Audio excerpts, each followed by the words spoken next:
لیکن تنہائی میں رہ کر بھی سارے انسانوں کو خیر بات کہہ دیا اور آپ تنہائی اختیار کر لی، گوشہ نشین ہو گئے، لیکن دنیا میں دل کے خیالات بھرے رہے، تو یہ دنیا کہاں چھوڑی آپ نے؟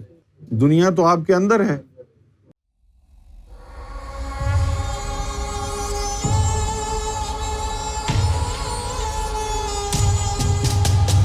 دنیا کا پکڑنا اور چھوڑنا کیا ہے، یہ جاننا ضروری۔ جس نے یہ نہیں جانا کہ دنیا کا چھوڑنا کیا ہے اور پکڑنا کیا ہے، تو وہ کیسے چھوڑے گا اور دنیا کیسے پکڑے گا؟ دنیا کا چھوڑنا یہ نہیں ہے کہ آپ دنیا چھوڑ کے جنگل میں چلے جائیں۔ دنیا کا چھوڑنا یہ ہے کہ آپ کے دل سے دنیا نکل جائے۔ دل سے دنیا نکلنا کیا ہے؟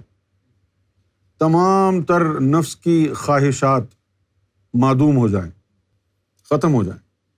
دنیا کی کسی شے سے دلچسپی نہ رہے۔ پیسہ کمائے لیکن پیسے سے محبت نہ ہو۔ پیسہ کمائے، گھر والوں کو دے دے اور جو باقی بچے اللہ کی راہ میں دے دے۔ دنیا کی شان و شوکت، جاہ و جلال، اس کی کوئی فکر نہ ہو۔ دل سے دنیا کی خواہشات کا ختم ہو جانا، یہ دنیا چھوڑنا ہے۔ لیکن تنہائی میں رہ کر بھی سارے انسانوں کو خیر بات کہہ دیا اور آپ تنہائی اختیار کر لی، گوشہ نشین ہو گئے، لیکن دنیا میں دل کے خیالات بھرے رہے، تو یہ دنیا کہاں چھوڑی آپ نے؟ دنیا تو آپ کے اندر ہے۔ جو اندر دل میں دنیا کی محبت چلی گئی ہے نا، اس محبت کو دل سے نکالنا ترک دنیا ہے۔ تو اب یہ بڑے بڑے جو بزرگان دین گزرے ہیں، یہ جنگلوں میں کیوں چلے گئے؟ یہ جنگلوں میں اس لیے چلے گئے کہ جب یہ بزرگ اس دنیا میں آئے تھے، اس وقت روحانیت کے قوانین بڑے سخت تھے۔ قوانین سخت تھے اور کوئی گوہر شاہی جیسی ذات نہیں تھی۔ ذکر قلب کی منظوری کے لیے 12 سال کا چلہ کرنا پڑتا تھا۔ ہم تو یہاں لوگوں کو نہیں پوچھتے ہیں، ہاں بھائی کیا ارادہ ہے؟ وہ کہتا ہے جی ذکر چاہیے، آنکھیں بند کر لو بھائی، چلو ہو گیا کام۔ یہ پہلے تھوڑی تھا۔ یہ جو جود و سخا کا عالم ہے سرکار گوہر شاہی کا، اس کی تو پوری کائنات میں، تاریخ انسانی میں نظیر نہیں ملتی۔ تو اس لیے ان بزرگوں کو جنگلوں میں جانا پڑا، کیونکہ نفس پاک کرنے میں 12 سال لگتے ہیں۔ اس کے علاوہ کچھ پرہیز کرنے پڑتے ہیں، ترک حیوانیات، اور خاص طور پر وہ لوگ جو عمل اکثیر اور عمل تکثیر کے ذریعے روحانیت میں داخل ہوں۔ ایک تو آپ یہ ہے نا کہ یہاں تشریف لے آئے آپ، سرکار گوہر شاہی کی جو سبیل الہی لگی ہوئی ہے، یہاں سے آپ کو ذکر مل گیا، لیکن ہر زمانے میں تو کامل ذات نہیں ہوتا ہے، تو پھر لوگ عمل اکثیر کرتے تھے۔ عمل اکثیر کے ذریعے جو ہے وہ قلب کو بیدار کرنے کی کوشش کرتے، اس کے لیے یکسوئی چاہیے تھی، اور اس کے لیے شرط یہ تھی کہ انسان کا جو ہے نفس پاک ہو جائے، دنیا کی خواہشات ختم ہو جائیں، ہر طرح کی قربانی دینے کے لیے تیار ہو۔ تو وہ کام جنگل میں ہی ہو سکتا تھا۔ تو جب آپ عمل اکثیر کرنے گھر پہ بیٹھیں گے تو بیگم آواز دے ہی دے گی، دہی ختم ہو گیا ذرا لے آنا، میں یار چلے میں ہوں۔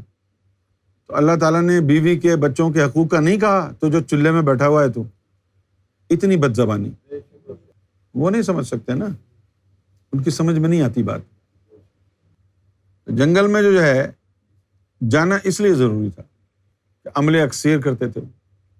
اب عمل اکثیر جب آپ کریں گے تو اس میں خطرات بھی بہت تھے، شیطان روکنے کی کوشش کرتا تھا، آپ خود ہی اپنے ذکر کو جاری کرنے کی کوشش کر رہے ہیں نا، تو اس میں آپ کو روحانی مدد چاہیے، کسی بزرگ کی روح آئے، نبی کی روح آئے، دوران چلہ آپ کی مدد کرے، اور شیطان کی کوشش ہوتی تھی کہ کوئی آئے نہ، لہٰذا وہ تنگ کرتا آپ، تو کوئی کامیاب ہو جاتا تھا، کوئی کامیاب نہیں ہوتا تھا۔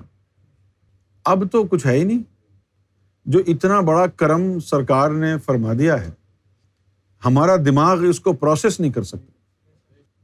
پچھلا زمانہ دیکھتے ہیں تو یہ ایک اتنی بڑی چیز ہے، اتنا بڑا یعنی یہ مقام ہے، اور اس کے اتنی ریکوائرمنٹس ہیں کہ ایک عام آدمی تو جو ہے وہ پوری کر ہی نہیں سکتا، سوائے اس کے کہ آدمی جو ہے وہ کفن پہن کے چلے اس راستے پر کہ جی آر یا پار، جب تک ذکر قلب نہیں ملے گا تو میں گھر واپس نہیں آؤں گا. تھے ایسے بھی لوگ. اسی راستے کے لیے سرکار نے اپنی کتاب، جو منظوم کتاب ہے تریاق قلب، اس میں لکھا ہے کہ دینی پڑتی ہے جان و مال کی قربانی اس راہ پہ چلنے والوں کو، پھر بھی بڑی مشکل سے ملتا ہے یہ سودا ان صابرین جھیالوں. تو سرکار گوھر شاہی نے تو یہ بالکل بانٹ دیا یوں. اگر اللہ تعالیٰ کسی کو توفیق دے دے حق کو سمجھنے کی، تو سرکار کی اس ادا کو دیکھ کر ہی وہ سر جھکا لے کہ بس ان کے علاوہ کوئی امام مہدی کیسے ہو سکتا ہے. صرف ایک ہی یہ چیز، ورنہ سرکار نے خود اپنے زبان مبارک سے فرمایا ہے کہ یار اللہ کہاں ملتا ہے، اللہ کا کوئی سراغ نہیں ملتا، کہاں ڈھونڈو گے اللہ کو. سلطان باہو نے فرمایا نہ رب عرش معلیٰ ملیا، نہ رب خانہ کعبہ ہو، کہ نہ عرش معلیٰ پہ ہے رب، نہ خانہ کعبہ میں ہے رب، پھر کدھر ہے؟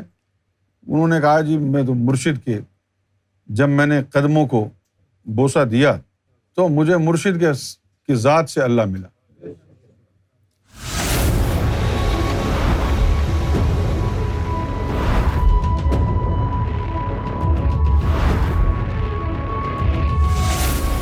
Amra TV, the place to connect with God.